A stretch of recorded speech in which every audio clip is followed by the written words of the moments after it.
Hey folks, James Abrinio coming to you from Abrinio Cho, your Northern Virginia personal injury and criminal defense law firm. I wanted to do a quick video. What if you get sued in a Virginia car crash? I'm doing this video because I seem to be getting a lot of calls lately. Folks have been received lawsuit paperwork and they're not quite sure what to do. So they call me and I end up having to tell them, look, I don't do insurance defense. I don't do car crash defense cases. I don't do civil defense cases. I do criminal defense, which is if you're charged with a crime. But if you're sued civilly, that's not the kind of work I do. So I'm making this video part out of necessity just to clarify, but some information that I always try to help folks the best I can. So I figured it'd be just easy to put it in a video. So with that, I did a little PowerPoint that I like to do. So just let me start with a few points. So just a quick heads up. Number one, again, this firm does not do civil defense. I'm getting so many calls. Part of me thinks maybe I should, but right now we do not do civil defense work. So if you get a suit paperwork and you're watching this video, we are not the firm for you. This video is really just trying to give you information. So again, this is for informational purposes only. This video is for informational purposes only. You cannot rely on this for legal advice. You need to speak to your own individual attorney. Informationally, hopefully this provides some useful thoughts, but ultimately, again, you've got to speak to your own specific attorney about your own case. So here you are. You've received lawsuit paperwork. Either it's been served, stapled onto your door. Maybe it's been hand delivered to you by a process server, and you're looking and you see a summons. It says you got 21 days to respond, and you see that you've been sued for a bunch of money, and you're kind of freaking out. So number one, take a deep breath. Okay. Nothing's going to happen tomorrow. You are going to survive this physically. Yes, it'll likely be stressful. Any form of litigation is stressful, but you will survive this. So take a deep breath. Number two, if you are sued in a car crash, look for any policies that may apply. So we're talking about car insurance policies and specifically something called liability coverage. Liability coverage is how much you purchased, the actual dollar amount that you purchased if you were sued by somebody in a car crash and you injured them in a car crash, or you damaged their property, or both. So you want to pull your car insurance policy and you want to look at the limits. How much cover did you get for bodily injury? Usually comes, I think in Virginia right now, the minimum requirement coverage to be insured is $50,000. And hopefully you got more than that, and hopefully it's way above whatever the lawsuit is for. But just number one, you want to know your numbers. So look at your liability policy. Also look for the property damage coverage to see how much coverage you have in case they're suing, because their car got damaged. If you're looking and you're not seeing a whole lot of coverage, also look for other policies that you may have purchased. A lot of times people will purchase umbrella policies, meaning it's really policies that insurers will sell above liability coverage that sits atop that, and it can provide additional coverage. So a lot of times these umbrella policies aren't just specifically for car crash cases. For instance, I have a $4 million umbrella policy, a general umbrella policy that will protect me if I get in a car crash. Heck, if I'm, walking down the street and I actually bump into somebody and cause them to break their leg. If you were involved in some type of business activity, or if you were in a business vehicle, look to see if there's any business coverage that may protect it. So what you're trying to really do is just get all these policies together to protect you in case you end up owing money. Like, for instance, a judge ends up saying, or a jury says you have to pay money. You want to do your best and not have to pay out of pocket. Make sense? Okay. Next, call your insurer as soon as possible. Usually when you get sued, there will be a deadline to reply. It's usually 3 weeks, 21 days in Virginia. So you want to get the documents to your insurer. You want to get them on the phone as soon as possible so they can give you direction about what you need to do. And you want to get this into their hands as soon as possible. If they're not responding in 1 to 2 days, just get on the horn and find a place to write. You just want to make sure that you're giving them every opportunity to respond, and also you are doing your due diligence to make sure you're living up by your bargain, the contract that you entered into, that insurance contract. Part of the obligation is to make sure that you give the insurer an opportunity to be able to defend the case. Again, there's usually a 21-day reply requirement here in Virginia if you get sued in Virginia. But obviously, whatever summons paperwork is going to lay it out there. Don't freak out. Again, get it to your insurer as soon as possible. I will tell you, in the matter of practice, usually if a defense attorney, an insurance attorney needs an extension, most plaintiffs' counsel will grant that if it's a reasonable extension. I oftentimes will file suit, and then a defense attorney, and a lot of times I've worked with these folks a lot, will call me up and say, hey, can I get another 2 or 3 weeks or whatever? That's usually not a problem. So don't get too stressed out about that. Just get on it. Get your ducks in a row. Don't wait.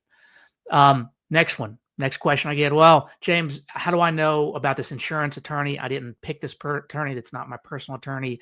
A couple things to think about. So long as you have coverage, so long as that policy is in effect, they have a duty by law to cover you. That also means they have a duty to defend you and a duty to provide you an attorney. And then they also have a fiduciary duty to put you in the best light to avoid personal exposure if at all possible. Sometimes that's not going to be possible. Look, sometimes you got 50,000 in coverage and, somebody died and there's, a $5 million suit. That happens. It is what it is. But if you've got enough coverage, they have a duty to at least maximize the chances of you not owing money personally. Also, if you are facing personal exposure, they'll usually send you a letter telling you, look, you have a right. You may face personal exposure. Can you get some money together to help pay any judgment? And also, you have a right to your own attorney. So you absolutely have a right. And we'll talk about that in a moment. But just keep in mind that. I will say most insurance attorneys know what they're doing. I've been practicing personal injury for 16 years now. I've dealt with a lot of insurance defense attorneys. This is what they do. Most insurance defense attorneys' primary job is that role.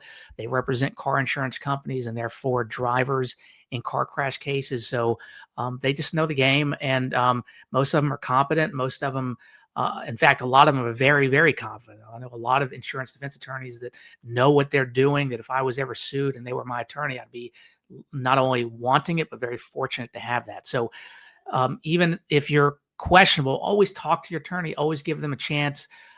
If you're not getting answers you need, then of course you can be concerned, but most attorneys know what they're doing. Now, that being said, not all insurance defense attorneys have great bedside manner. Some are jerks, just like plaintiff's attorneys. Some plaintiff's attorneys are jerks as well. I mean, it's just like doctors. So maybe you're not getting the answers, at least the way you want to hear them. But yeah, sorry about that. Had somebody step in. But yeah, as I was saying, most insurance defense attorneys know exactly what they're doing. And like I said, some are very skilled. And like I said, I'd be fortunate to have them. You'd be fortunate to have them. That being said, some people just want their own attorney. And I totally get that as well. You don't know this insurance defense attorney, whoever gets assigned, and you want to be able to talk to your own attorney. And if you've got the funds, you absolutely have a right to your own private counsel. And a lot of people, again, I'm getting a lot of calls, and a lot of folks will say to me, well, James, I don't care if I get my own insurance attorney, I still want my own private counsel on the civil side. Will you still be able to do it? Again, right now, I'm not doing this kind of work. I refer them out. A buddy of mine, Chris Hawley, does it here in Fairfax. Good guy. If you got questions, you can always put a comment and I'll link his website. But you absolutely have a right to private counsel. They can absolutely be valuable. So a couple things they can do. Number one is they can help you understand the process, make you feel more confident about, what are the next steps. Your attorney, your insurance attorney should definitely be doing all this as well. But sometimes one of the downside about insurance defense attorneys, usually they have a lot of volume. So they might not be able to do the hand holding that a lot of folks like. Frankly, hand holding can be very useful. So a lot of people just want to be able to get better sleep at night. So I totally get that. And so they can help you understand the process. They can help you understand, if we get an extension, what happens next? What are these questions they're asking? How much information do I have to give? What is going to be our goals next? What are we allowed to ask the alleged victim? What are depositions and those kinds of things? Again, the insurance attorney should be working with you on that as well. But if you pay somebody private, it may be that you're paying them just for supplemental information. And what's good about hiring your own attorney, again, is opposed to like watching a video like this, where again, should be useful information. When I'm unaware of a process, a lot of times I'll go on YouTube and look up information, investing, things like that, and health insurance. I'll go and watch a video, but I know at the end of the day, that's really just to help me kind of organize myself and orient myself. But at the end of the day, I need a licensed professional in whatever area that I'm looking at. Same thing here. This video, I'm creating it. Hopefully it's useful. But at the end of the day, having your own retained attorney that has your best interest in mind, but most importantly, knows the specific facts of your case. Because that's the key right there. You can watch all the videos you want, but unless you're getting advised on the specific facts of your case, a lot of it's very speculative, very general, because it's impossible to give specific advice. So you will know, okay, in a deposition, what specific issues should the attorney be asking, and what should we be looking to? What issues are going to come up in when they're deposing me? What should I be concerned about there?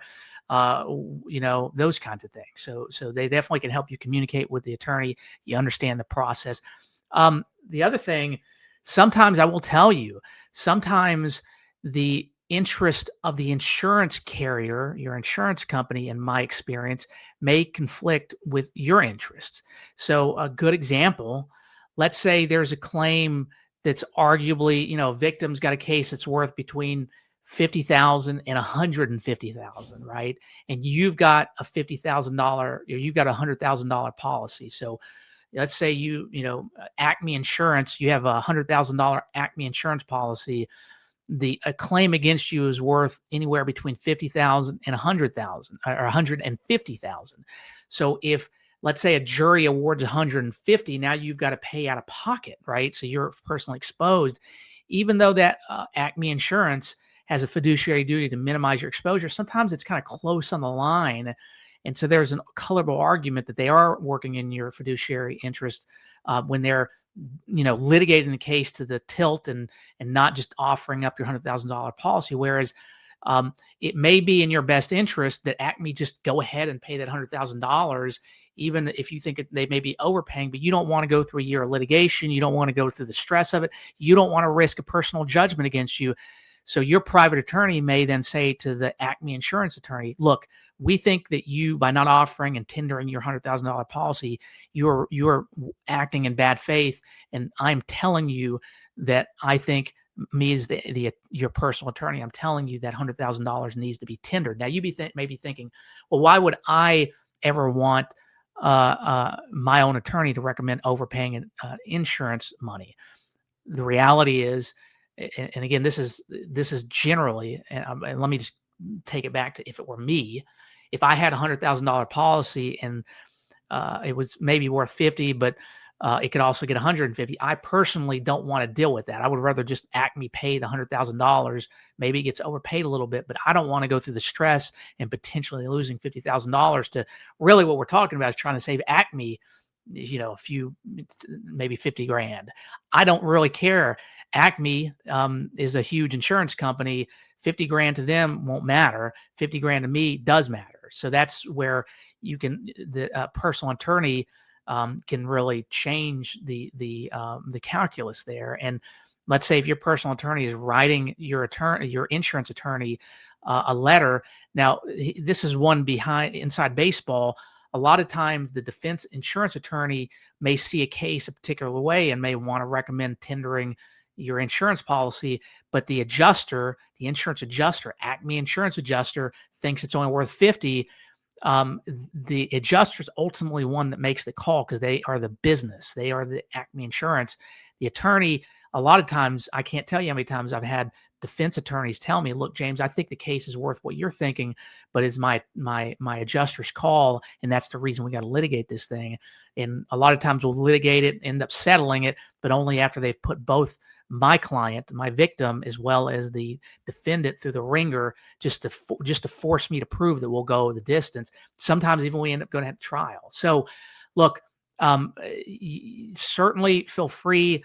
This video is not to discourage you from calling private attorneys to see if they'll defend you on the civil side. Part of this is me saying that's not something we do. So try to minimize what you wasting your time calling my firm. But also, again, just to give you some more context, again, this is for informational purposes only. You cannot rely on this as legal advice. You ultimately have to talk to an attorney, on your own particular cases.